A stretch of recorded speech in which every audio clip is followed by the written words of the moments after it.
Hello student, आज हम थोड़ा सा डिफरेंट प्रॉब्लम लेंगे। जो स्क्रीन पर प्रॉब्लम दिया है उसे हम डिक्टेट कर रहे हैं, लिख लो। The metro limited went into voluntary liquidation on 31st December 1987 when the balance sheet was prepared। एक बैलेंस शीट बनाओ जिसमें liability side nominal capital 20,000 equity shares of rupees 10 each, 2 lakh। Close करो। issued capital 15,000 equity shares of rupees 10 each, 1,50,000। Sundry creditors, inner column, preferential 4,000, partly secured 30,000, unsecured 80,000। तीनों का total outer side 1,14,000। Bank overdraft bracketed unsecured 2,000। Asset side goodwill 20,000, land and building 25,000, plant and machinery 40,000, stock 60,000, debtors 55,000, cash से अभी underline कर लो 1,000, profit and loss account 65,000, total है 2,66,000। The liquidators realize the assets as follows। इसमें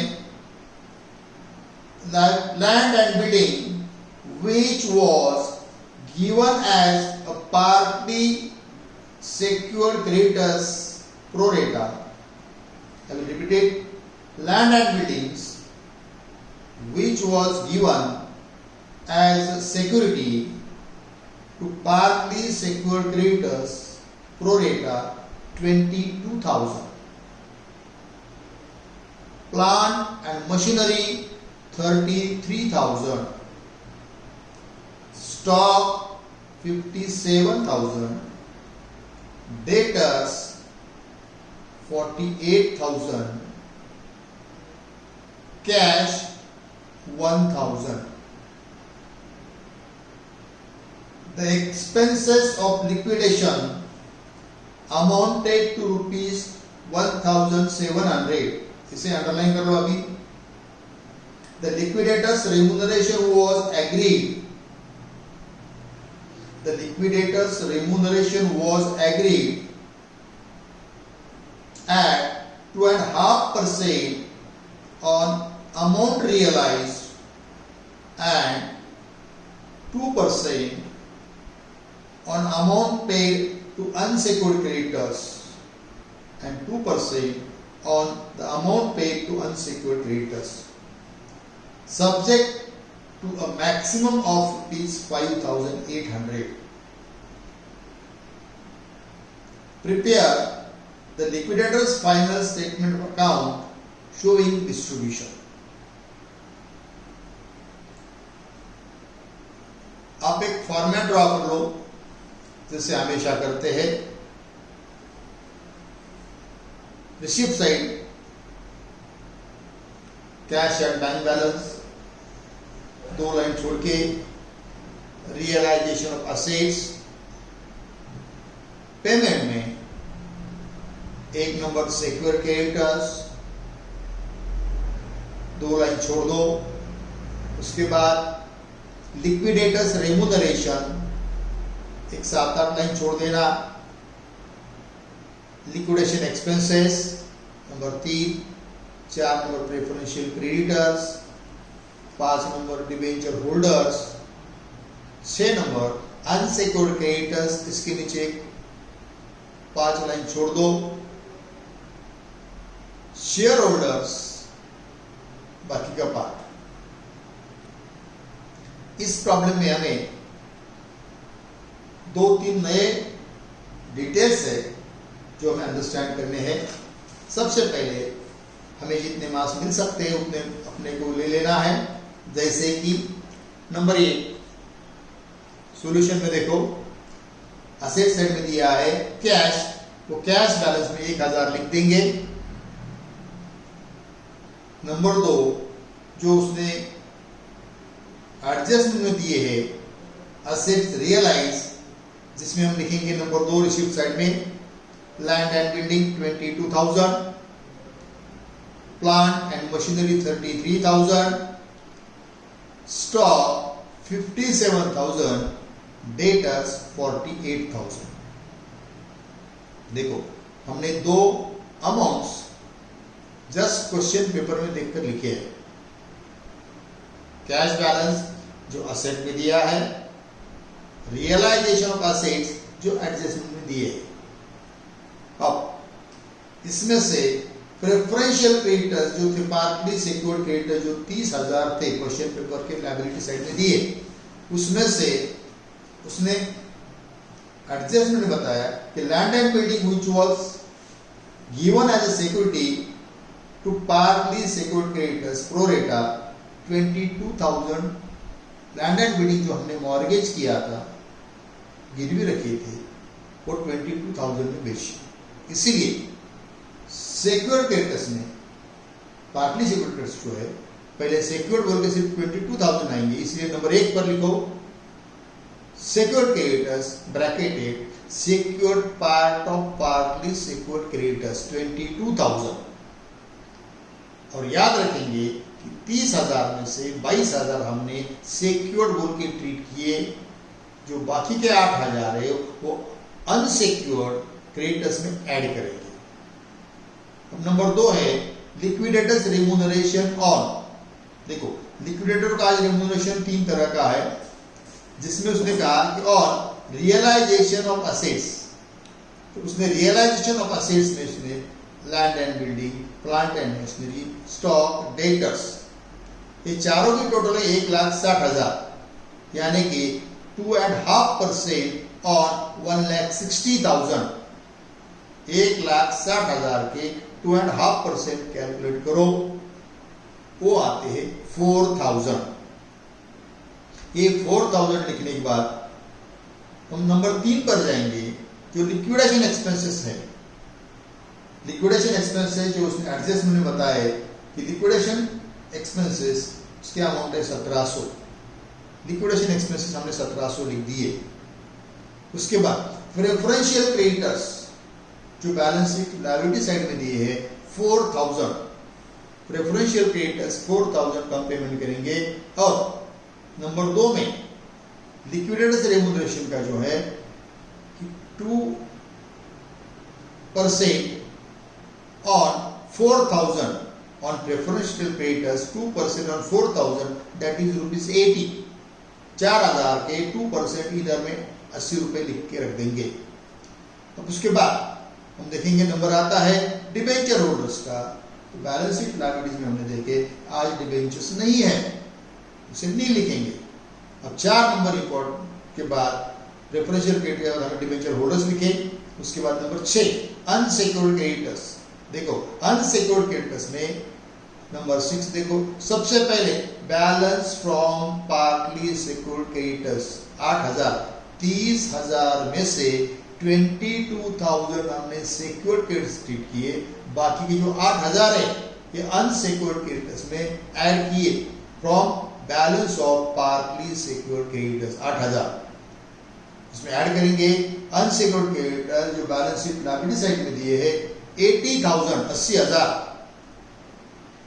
और liabilities में उसने और bank overdraft 2,000 का है, वो भी अनसिक्योर्ड है। बैंक ओवरड्राफ्ट अनसिक्योर्ड इन तीनों के टोटल किया तो 90,000 90,000। अब हम बैंक में चेक करेंगे जैसे कि 1,61,000 में से अभी तक पेमेंट कितना हुआ है अराउंड 30,000, तो हम 1,61,61 में से अगर 30,000 40,000 पेमेंट भी होता है तो 90,000 है अनसिक्योर्ड क्रेडिटर्स को हम दे सकते हैं, यानी कि company is solvent. So unsecured creditor की टोटल पेमेंट इन फुल 90,000 बाहर लिखेंगे। 90,000 बाहर लिखने के बाद ऊपर लिक्विडेटर्स रेम्यूनरेशन में जाएंगे, वहां लिखेंगे on payment to unsecured creditors 2% on 90,000 1,800। 90,000 के 2% किया वो आते 1,800, टोटल किया 5,880 5,880।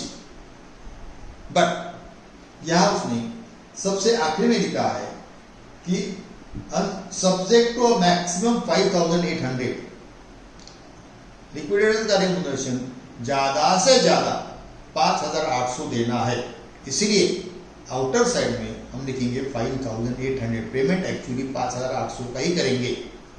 अब ये सब होने के बाद हम चेक करते हैं कैश बैलेंस कितना रहा। सभी अनसिक्योर्ड क्रेडिटर्स को पेमेंट करने के बाद अगर कुछ बैलेंस बचता है तो उसे कहते हैं कंपनी सॉल्वेंट।